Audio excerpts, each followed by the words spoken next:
Okay, good afternoon, and thank you for joining us today. My name is Sandra, and I am the Development Officer at Maryland Crime Victims Resource Center. Each month, we do these lunch and learns to bring information to our communities. Sometimes they are about victims' rights or resources, and today it is about coping with the holidays as we are coming up to Thanksgiving, which really kind of starts the time of just kind of missing loved ones. And so we're going to talk about that today with Roberta Roper and Joyce Conyers, who are members of our homicide support group. So I will let them introduce themselves and then we will jump right in. Roberta? Okay, well, as you know, I'm the founder of the Maryland Crime Victims Resource Center, originally founded by my husband Vince and I as the Stephanie Roper Committee and Foundation in tribute to our slain daughter. Thanksgiving and the Christmas holidays are quickly approaching. And if for a family of a homicide victim, if this is your first holiday season, you may feel lost in a dark wilderness, uncertain about where to go and how to live. And we hear words like, your loved one was taken from you or they passed. And in the support group, those are not words that most of us feel comfortable with because we didn't lose our loved ones like we might misplace our house keys or lose our house keys. Our loved ones were taken from us by someone who deliberately made that criminal choice. And so that's a distinction that really changes the whole situation. Anyone who loses, has a loved one who dies, is going to mourn and grieve. But when you're dealing with the horrible nature of crimes that were deliberately inflicted upon our loved ones, it's an extra burden. Many of our survivors often say they wish they could go from November to January and skip the entire season. But that's almost impossible to do in our world. Here it is a week or plus before Thanksgiving, and you would think we're 2 days before Christmas. We're inundated with, the media inundates us with all these promotions to buy this, to do this, telling us that this is the most wonderful time of the year.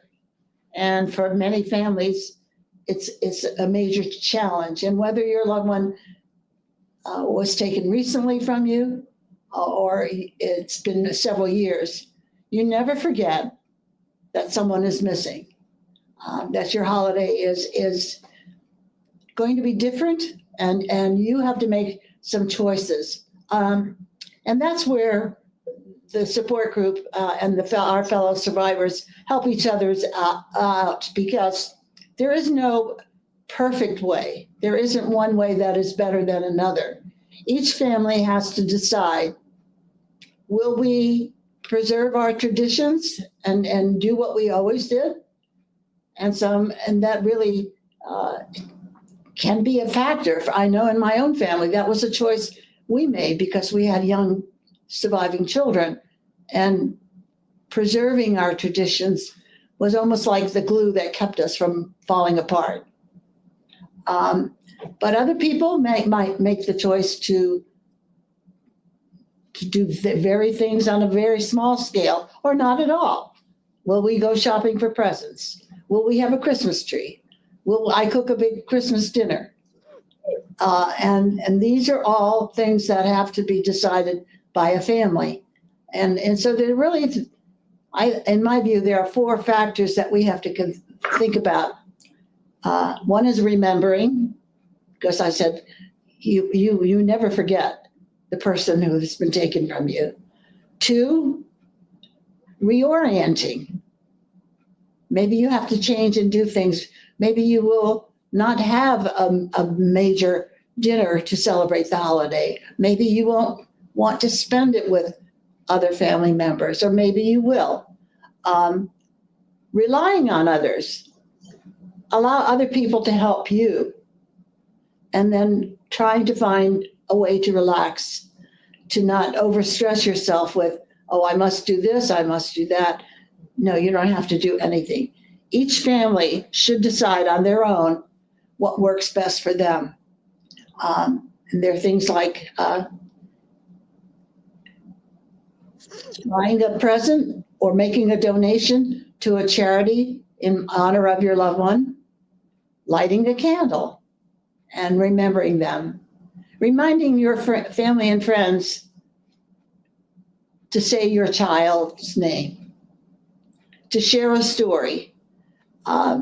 We kind of find it amusing in the group. People will say, oh, I didn't want to mention his or her name because I didn't want to upset you, or I didn't want to remind you. Well, you never forget.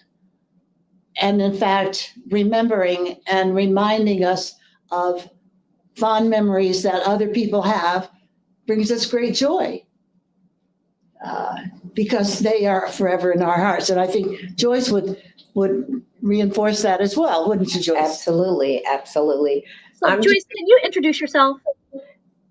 Yes, I'm Joyce Conyers, and I'm a member of the support group. My son, Willie Herman Baskerville Jr., was murdered in 2001, and right after Christmas, not even 2 days after Christmas. And I sit here today because I know that with some of the people that are online, we're probably in the same bubble, I call it, where you're trying to figure out, how do you make it through another year? I always learn to say to myself, I won't let that murderer steal my joy or my family's joy. It happened that day, but my son had a great life leading up to it, and I want to make sure that my family's life continue on. So some of the things that I think about during this time is, setting reasonable and flexible expectations for myself and for the family. Sometimes we get into the things and we'll say, we got to do this. We got to make the turkey that way. Well, sometimes you can fry it. Sometimes you can bake it. I try to not get involved with people that seem maybe, I would say, a little toxic to me, that bring the holidays down, because during this time, you're already feeling a certain type of way where you may not feel your best, and you want to keep your best as you can. And so I practice breathing, a simple task like that. And I thank God for every additional breath that I take, because every breath is new. It hasn't happened before. Thinking about priorities for the holidays and preparations. When my first Christmas, I had to celebrate not only Christmas, but my son's birthday, and also sending him off to school for the first time, because we were all preparing for that. Not to say getting enough sleep so that you won't look like you're tired to the world the next day, and even more than that, tired to yourself. Thinking about people who are very supportive and spending time around them that are going to lift you up. And like Roberta says, sometimes you're going to get around people that are close family members, close friends, but either they are afraid to say their names, or they think that it's going to upset you, so they won't say their names. But from most of the people that I've ever spoken to, always say, the way when you say my child's name or my husband or my wife or my friend's name, it does something to my soul to know that they just weren't forgotten. And then, not being afraid to try new things, like traveling, a new dish. My happy place, where is that? For me, my happy place is cooking. So if there is anything that makes me happy and I see other people happy when they're enjoying it is food. And you know when they're happy when they're eating and not talking. So Sandra, back to you. Yeah. So I love all that. I love that you guys both, came up with, I think, the notion of holidays as a whole. Some people are toxic. It's true. Some people are not people that, when your soul isn't right and you're kind of in this place where you just need support and structure, they're not it, right? Like they got a little bit of stuff going on that turns into a lot of stuff, and you're like, okay, I got my own things going on. And I think identifying those healthy spaces for yourself, especially when you know that you might need additional support, and that sometimes isn't, even with family or the norm, like Roberta said, it isn't those expectations. You get to change, and you get to do things that are right for you. So I love that you guys mentioned those things. If you end up going somewhere and there's toxicity, I love the idea of taking that break and taking that breath, right? Joy's like, go outside. Like, you're at dinner and you guys are just sitting down, go for a walk. That cool air might do you some good, because sometimes things inside the house are a little bit, excitable, especially when a lot of family that are, boys just come around. I love the idea of not forgetting people's names or not being afraid to bring them up. And I think that that's helpful for the rest of us as we try to be, I think that people try to be really conscientious of not saying your loved one's name, but it's like they're being too thoughtful. Like, think less about it. Tell me what you remember. Tell me a memory. We have intentions, but they're misplaced. Joyce talking about people who, don't say the name or don't raise the issue. We had very, very close friends that we watched each other's children. And after Stephanie's murder, we never heard from them. And it wasn't until years later, and we had an occasion to meet them again, and they said it was just too painful. They could not come to terms and do something. So this is where sometimes the survivors have to be the teachers, right, and tell the people what they need and what they would like. You can avoid saying the wrong things by your quiet presence, being there for someone, holding their hand, letting them tell their story again and again, letting them cry, sharing a meal, not making a judgment, but just being present. That's the greatest gift anyone can give a survivor. And I think it's also, especially during the holidays, helpful to anticipate what's going to happen during the course of the week. I mean, you might be an individual who was socially involved and you would be going to parties. Do you want to do that again? Or if you go, set some boundaries. I'll stay there for an hour, perhaps. Or if it gets uncomfortable, I have the right to leave. So if you anticipate a situation, you can be better prepared. And as I said, we talk about toxic people, then find people who are really good for us, people we can go for a walk with. And when you don't have someone, because sometimes even our own families don't want to listen to us any longer. For sure. And so this is where journaling is a healthy thing to do. Writing down your thoughts, the good, the bad, the ugly. Yep. And it's very helpful, I think, and I have seen this in my own life, to then pick up this journal years later and see where you were then and how far you have come. And like Joyce said, not allowing this event or the person who chose to take your loved one steal your joy. Absolutely. So that's all of these things help. And, it's healthy also to tell your family and friends, don't expect too much from us this year. Yeah. I'm not able to do that. I think those boundaries and giving yourself grace is just such a great pairing. That's what a great pairing for the holidays. Give yourself grace, create those boundaries. Um, And the other thing too, don't be afraid to think or know that the loss hurt other people. You may not feel as equally as it hurt you because I'm your mother, or it was my husband or my relative, my sister or something like that. But people go through their own pain and guilt, saying, I'm still here. And as you evolve, you'll learn that there are other folks that are involved that loved your loved one just as much as you did and as you do, because you just don't stop loving them because they're no longer here. It's just that presence of them not being here, and know that it's okay.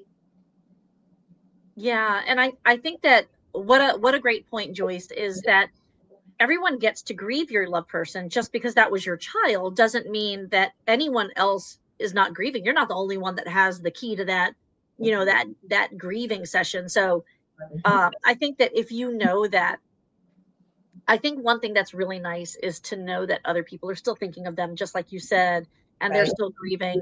That still happens with, I always bring up my mom because that's such a big loss is to lose your mother. But is that, my cousins still bring her up and they'll still mention her, and that's always nice because, I still think about her every day as, that's Yeah. how grieving goes, right? That's how grieving goes. That's it. So it's never far from your mind, the people that you've lost. And even if you've lost more than one person, it's not like you can only grieve one person, you Yeah. can grieve all the people and have all the feelings, and All of them. Lord Exactly. knows it compounds and multiplies, and it sure doesn't divide. I tell you that. It either Nope, it either adds or multiplies. I meant to bring with me today to share with all of you a couple of things that we've done in the support group. We made memory boxes. Oh yeah, good. And we've had different kind of little gift boxes of any kind. And one woman whose husband was murdered, he was a great gardener. So she did all things associated with gardening and put some things inside the box. Another year, my family did this. We didn't decorate the boxes, but we had a box and slips of paper, and if people came to visit us, we invited them, if they wanted to share a memory. They didn't have to read it to us, but to write it and then put it in the box, and we could look at it later. And those are things that are really meaningful, because perhaps people aren't prepared to say the words, but they feel comfortable writing the words down and sharing them that way. So those are things that you can do as well. And and I think, sometimes we forget that it's okay to have a bad day. To say, yeah, I'm going to just grieve today, and that's okay. It's okay I have to scream. I have the courage to grieve, and I'm going to cry, and I'm going to set other things aside, and I'm going to do what I need to do for me. Yeah. So, And A nice cry session. Okay. And also know that it's okay to ask for help, because Absolutely. sometimes we are that matriarch of the family, and you have to learn to ask for help, and that it's okay to receive it. Sure. Sometimes you feel like, I don't want to ask because I don't want to bother someone. Don't ever feel like that. It's way better than to ask than to sit in doubt and in pain when someone else that's close to you could perhaps help you. Thinking about putting expectations on yourself. Don't think that everything has to be this grandiose celebration. Let somebody else take the rings, put up the tree, help with the decorations, help with the cooking, whatever is necessary. Think positivity about yourself, your family, your friends, and your situation. You know, we know that there was a horrendous act of a life being taken. And then we know that somehow we're still here. What's your purpose? How are you going to continue to live on? With my son, he celebrated every holiday it was. It could have been Green Frogs Day, and we would have had to have on something that represented that. So that kind of helps me, you know, a lot during the holidays. Like, what would my son be thinking? Like, I know he wouldn't want me sitting back just totally losing my mind. You know, he would say, "You're a beautiful person. You're a good person. Go out and do something. Cook your favorite thing, even if it gets messed up and burnt." And let me tell you, I burnt a few meals too. So count your blessings. You know, it's fine. Yes, count your blessings. And remember that people are more important than gifts. You can always get a gift, but you can never replace a person. Yeah. And don't be afraid to give yourself some accolades sometimes, like, yeah, I did that well, or I made it across Woodrow Wilson Bridge without screaming out today. Okay? So I'll turn it now over to Roberta or Sandra. Or are there questions from? Yeah. I don't see any questions, but I did want to bring up the differences of, and I mean, it's not, I feel like it's a little redundant or rhetorical maybe. Mm-hmm. Someone who just recently had a loss, what would you say to them versus, you know, where you guys have been around and supporting other new attendees. So what do you feel like there's a difference between the grieving process when it's just so new? Oh, absolutely. I mean, when your grief is raw and so deep, all these other things don't matter. And this is where I think when you have a friend who is willing to be present with you, is the greatest gift they can give you. And finding that person or having that person in your life is a blessing. But yes, you know, as you said, many years have passed for Joyce and me. You never forget. Yep. You're always aware that someone's missing. But while their names, saying their names or recalling a story may bring tears to our eyes, they bring a smile to our hearts. And that's wonderful. So the grief is less intense. And we can remember the happy times, the good memories versus the horrible injuries they sustained and suffered before they died.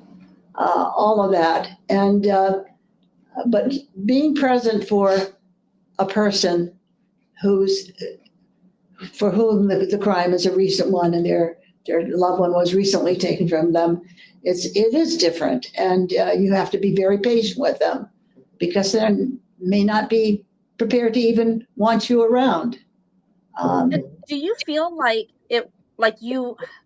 do you feel like it was easier to find support with someone who's been down the same path as you? Or do you feel like people who've never kind of have a loved one, you know, have been in this situation, like, you know, you can commiserate in a point where, you know, someone created this atrocity and these awful things versus someone who's never experienced it? Like, do you feel like as a survivor, it's easier to relate in these instances with someone else? That's why we think of the support group as a family. Yeah. A family very different from our real families in many cases. But nevertheless, a family. Another human being for whom you don't have to explain. Mm-hmm. That for you fully understand the depth of their grief, their anger, their frustration. Right. I remember a time when I was looking for support for my children because there were many times when I didn't think our family would survive. And our children wanted to be like their peers. They didn't want to be Stephanie Roper's sister or brother in their world, because that was what people were remembering. They wanted people that they could relate to. And that's the beauty of a support group. Our stories may be different. The time that they occurred may be very different circumstances and that sort of thing. But in the end, we don't make judgments and we truly understand. So yes, finding that place is a wonderful benefit to anyone. Absolutely. And I would add to that, you said something about when it's so new.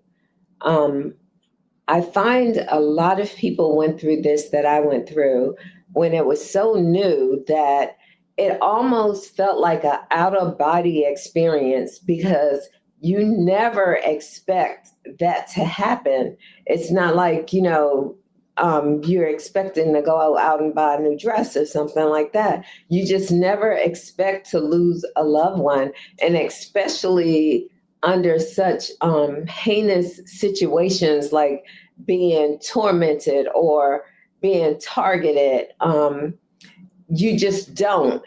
And even though for me, it's happened 25 years ago, some days it's like it just happened yesterday. Yes.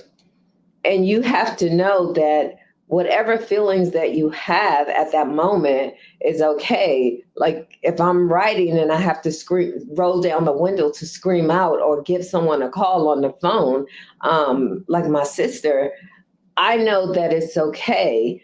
And no matter what she's doing, whether she's in a serious meeting or on the metro, that it's okay that I give her a call.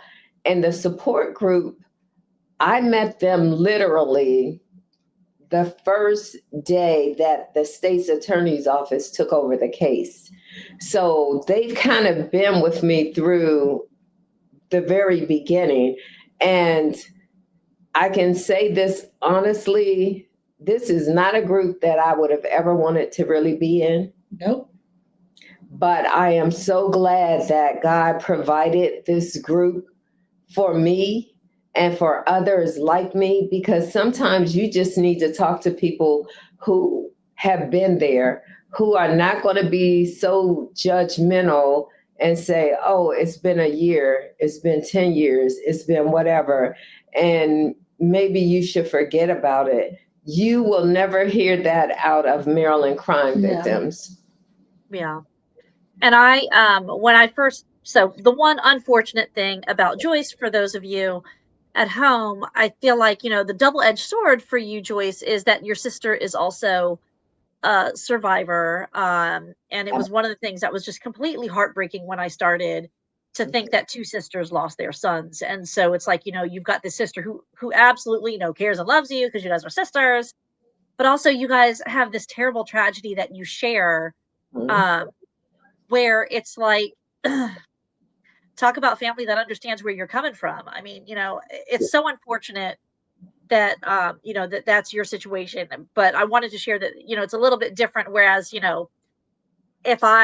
if something had happened to me and I went to my sister, she might not really understand it as much. Right. And I think, again, it would be a little bit different of us kind of struggling to try to find comfort for someone, or at least how to learn how to support them, because I think that's what most of us want to do is learn how to support another person. Right. Definitely firsthand. And then, there's so many other things that have happened, like 25 years later, his murderer was released, and he should have been in there until he was about 70 years old. But under this new law, the second chance, which I call it the second however many times you need to find a judge that will sign your ticket to get out, that you can be released.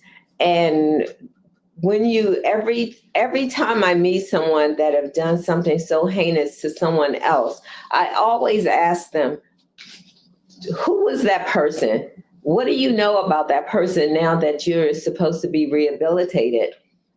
And almost 99% of the time, they never remember the person's name. They always remember the crime. So I say to you guys that are out there, please know who you're voting for and read the documents that's on the voting polls when you do vote, because sometimes it may sound good, but it is absolutely not so great for our community. For sure, for sure. So we touched on it a little bit earlier, just really kind of getting that mental health. I wanted to bring it back to, we do have the support group. So those of you at home, I think with the support group, do they have to do an intake, Roberta, to join the support group, or? Yes, they do. They do an intake. Now, there was a time when we had a counselor on staff, and today we have a contract with a counseling service so that people may get mental health counseling. The support group is a peer support group. We're not therapists. We're survivors. So it's very different.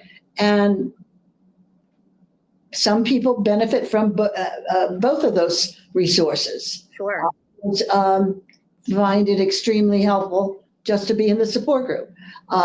When Stephanie was murdered, we didn't wait for the problems to occur, and we sought mental health counseling for our children.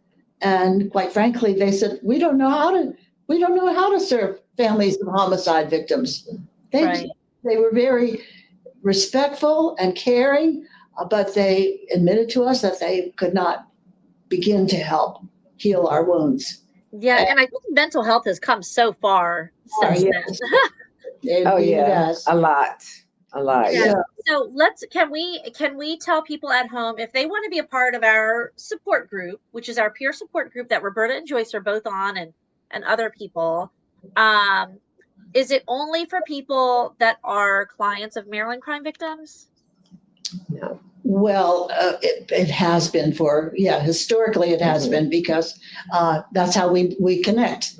They come to us sometimes not even knowing what they need, but not knowing the answers to the questions that they have. And so they come to us for support and assistance. So we make them know about the support group for families and friends of homicide victims. But yes, it could be a friend of a homicide victim. We have some people in our group who are in that category. We have others in the group for whom their cases are considered cold cases.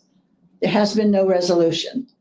And if not for our peer support group, they wouldn't have any access to that kind of support. So, but generally, yes, I mean, the connection is made when they contact us. And if they fit, and we try to, as I said, we used to have a counselor who did the screening. In its absence, I was facilitating the group and then doing an assessment, because not everyone is ready for a support group either. They're emotionally and physically and spiritually, they may be unready to hear these other stories. And that's what they're going to hear. We don't want to create more trauma. We don't want to create more trauma. And so we try to prepare them for the group and how it is facilitated. We initially tell them that as a person who comes for the first time, they deserve our full attention. And they can tell us as much as they want or as little. They may say, I only want to be an observer this first time. Just want to watch today. Got to feel it out. Yeah. Right. And would the support group consider taking in people that are not our clients, not Maryland crime victims clients, that just need peer support?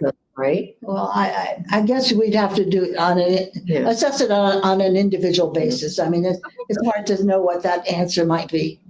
Yeah, so if there are people at home, they can do an intake form with on Maryland Crime Victims, website, and then someone will reach out to you to try to see like where that's going and kind of screen that application. We do try to be thoughtful as to who's in the group. It may have been Yeah. many years since they had their experience as a survivor of violent crime, and maybe there wasn't those kind of services available. We have people who come back to the group after an absence of many years because of other things are occurring in their lives. And there are lots of things that trigger memories and open old wounds, and make us revisit the trauma that was originally inflicted. Yeah. So it's like Joy said, it's a group of people, an association none of us wanted to be part of, but it is also life-saving, giving one purpose. And it's not just for the holidays. I mean, yes, my husband and I did traditional things because they were important to our daughter. She loved Christmas. Our children were young. It was important for them. But in long term, you have to think, how am I going to live the rest of my life? What are my goals? And initially, it's just getting through this awful ordeal and the trauma that comes with that. But then, we tell folks in the support group that eventually our hope is that you don't need this group. You are able to function and help others. And help others. But many of our current members have been part of the group for years and years and years. Like Joyce, 25 years. Another man has been 30 years. And they say, this is my opportunity to give back, to share the good lessons I have learned, to find a way that I can contribute to my piece of the world and make my world a better place. And so there are short and there are long-term goals, but it's not just for the holidays. We have to consider the rest of our lives. Who are we? Yep. And I wanted to piggyback a little bit, going back to what you said, Sandra, about is it open for people that are not in Maryland? Because of technology now, anyone could probably find us or see us on Facebook, Twitter, Instagram, whatever social medias that we're out to, and they could reach in. And hopefully when they do, we would be able to point them into the right direction, because it could be somebody from California that's sitting in on this. I'm glad you said that, because many know Marjorie Patton. Yeah. And Marjorie's son, Mike, was murdered along with his friend, Leah, and her mother, for her mother, she was her mother's only child. And she lived, Nebraska or something where there was nothing there. And she ended up calling in when the group met. Of course, since COVID, we've had been able to provide people the way to virtually participate or physically participate. But yes, so that's a good reminder. I hadn't thought about that, but we have had other people who have come to the group from other states where it's more challenging, obviously, because there's no substitute to being physically present to each other. Yeah, definitely. Yeah. And also be aware of your physical and psychological limits, doing things that are like way too much just to avoid that memory and know yourself, making sure that there's always somebody that you can pick up the phone with, or plan a holiday or a birthday. And then I say this: don't be afraid not to plan it. That's right. Do nothing. Do nothing. Right. Go someplace else. Do something else. I love doing nothing. Yeah. I think that the initial though, I think my initial is always to do nothing. And then I'm like, okay, let me stop doing nothing. Like that's how I deal with things. I'm like, I'm going to do nothing for like 2 years. Mm-hmm. Whereas like, you're celebrating Green Frogs Day or whatever. I'm like, I'm celebrating nothing. Like I'm the Grinch. I'm the Grinch. I've got to wait until, my heart grows again because it's broken and needs a Band-Aid. And that reminds us that there's no perfect way. There's no perfect way. There's the way that is best for you. And I think that's the thing is that, you've just kind of got to be okay and everything is okay. Everything is okay. And we won't do nothing and be like Sandra and be the Grinch, or remember be like Joyce and celebrate every little. It's the first fall. And remember, even the Grinch at the end loves Christmas. Remember, the Grinch saved Christmas. Don't forget. It's Flag Day. It's Canadian Maple Syrup Day. Like, and maple syrup is good. So she's thinking about it now. She's thinking, let me go look up for that day. Look, and this happy is not 24 hours a day, 365 days a week. Catch me on one of those days when I can't get it together, and that's when I need you. Right. That's when I need your support. I don't want to be alone thinking that there's nobody else out there that can handle this except for me. And I pray for each and every one of you that you feel the same way at some point. Right, exactly. And as we approach Thanksgiving, I think it's good for us to take a mental inventory of our blessings.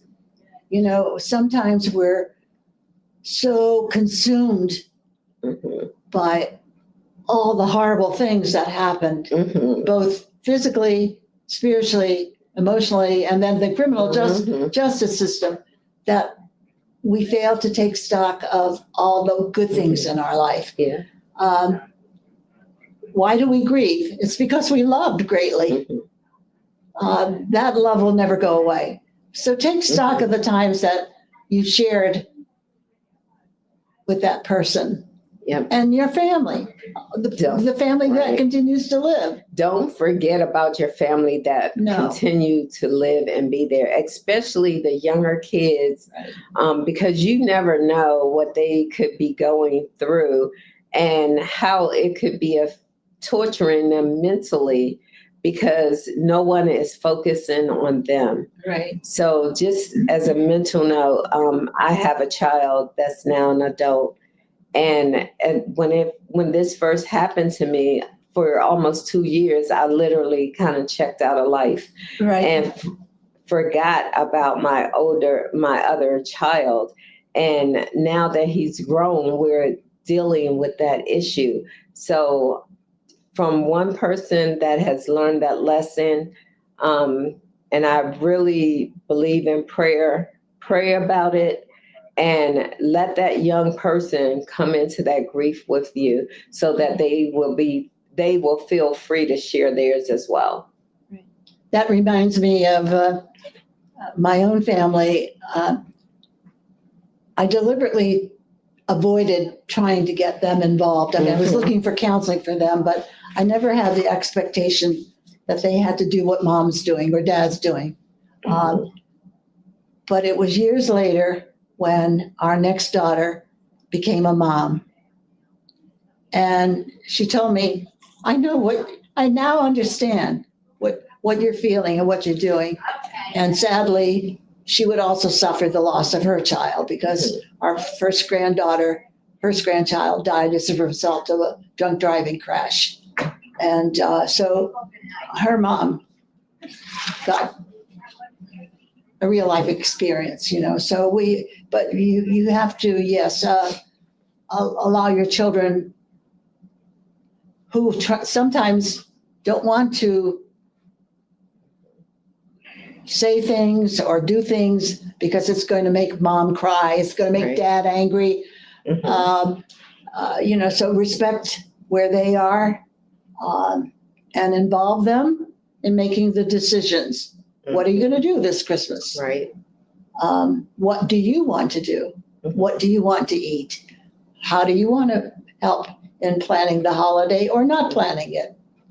A lot of life's lessons. And if there's one thing I've learned in these 43 years, is that I have been privileged to know and work with some of the finest people in the world.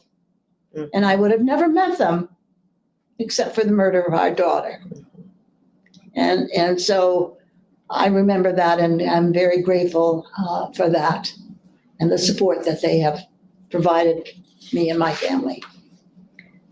So, Sandra, do we have any questions or comments from anyone out there? No, we've got some watchers, but no comments. All right. Okay. There's just one other, I when we started, I talked about in the support group words that most members want to avoid are things like they lost their loved one or they passed. There's another word that people aren't very fond of using, and that's closure. There is never any closure. There may be some resolution. There may be some finality in that, but you never have closure. I don't know how many years can pass when you will have things involving the criminal justice system that will occur and remind you and open up those old wounds.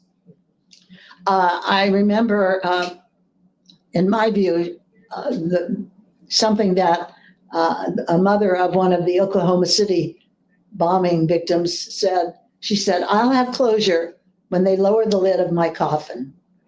And I think of that all the time, because you never have that closure where there is nothing you have to continue to do about the case. So,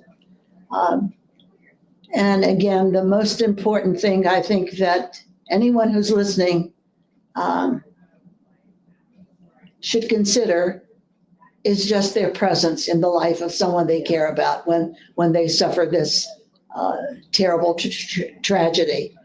Being there for them, crying with them, laughing with them, saying nothing, but just being a presence. Love that. And thank you guys so much for the information and the insight on not only how, survivors at home can just be okay and deal with the holidays, just, one holiday at a time, one thought at a time, just kind of move the way that is needed that is healthy for them. But also how some of us can support other people and just be gentle with them and, some of the right words, some of the wrong words. I think that's so important to us in how we deal with our loved ones. So we definitely appreciate that. Right. And we thank you for listening.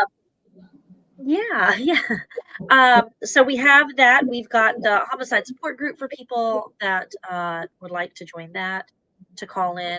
We do have a mental health program that helps to get survivors seen with trauma-informed providers, because that is something that is challenging to do in this area of people just being so, aware of how important mental health is.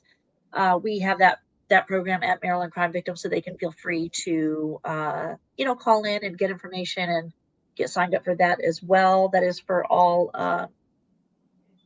crime victims. It doesn't have to be just homicide. So just want to make sure that is out there. And otherwise, I am working on, Paths to Healing for 2026. Forgot what year it is. Forgot what year was coming. And I'm glad that you mentioned journaling, because that is one of the things that I want to work on getting a journaling session together for survivors. I feel like it's the one thing that people really can kind of do in the stillness of night or at the crack of dawn or whenever, your soul feels that it needs to get those emotions out and be true to yourself in is journaling. And so I want to invite people to that. So, heads up for that. Yes. Yep. And I wanted to mention one thing that sometimes we forget about is when things like this happen, the little children victims that are left behind, like the people that commit heinous crimes when they go to prison, if they have children or loved ones, there are facilities or services that may send them gifts or cards and stuff like that. For a program like this, we would have to raise money in order to do that for people that are victims within this program or within Maryland. And Sandra could tell you about our gala fundraiser that we do here once a year, just so that we'll have certain things in place. Yeah. So no, for sure. We try to do the most that we can at Maryland Crime Victims with the grant funding that we receive. But some of those things are not covered by grants, and so we do have fundraising efforts. So we just had our gala, but we also have our walk coming up, which is my absolute favorite. It's my favorite thing. It's a day to come out and kind of be with other humans that feel the feels and Right. all the things, And and learn about resources. Yes. And it's free, but that's also a fundraiser as well. We do some small fundraising with that. You can earn a sign, which we have some beautiful signs that are out on the route that really commemorate some lives that have been lost. Well, I guess I shouldn't use the word lost now. Lives that have been taken. They've been taken. They're not lost from us just too early at the hands of violence or, all the bad words that you want to put in there. So we have that coming up. It's in April. It's at Watkins Regional Park. You'll see Joyce there. I know you'll see Joyce there. Roberta usually comes out too. Look for her in purple. She usually, has got the purple on and everything. She's usually stowed away somewhere. Joyce likes being at the wall. I know. I already know Joyce. I already know. Oh yeah. So if you want to meet these ladies in person, definitely come out to walk. You can start planning that soon. Yeah, I'll be there. Yeah. I know you will. I know it. Okay. Any other things that you guys wanted to bring up before we hop off?